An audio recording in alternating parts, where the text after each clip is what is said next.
Assalamu alaikum students, hope you all are fit. Today I am going to share with you 5 most important letters and stories for class 10th. So let's get started. First one is write a letter to your brother telling him about the importance of science subject.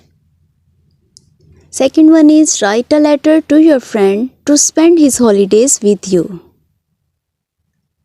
Third one is write a letter to your father asking him about your mother's health.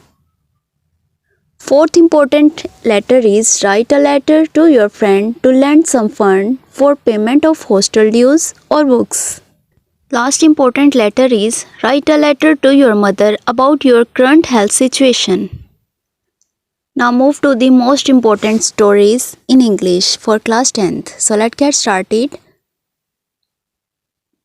First important story is Haste makes waste.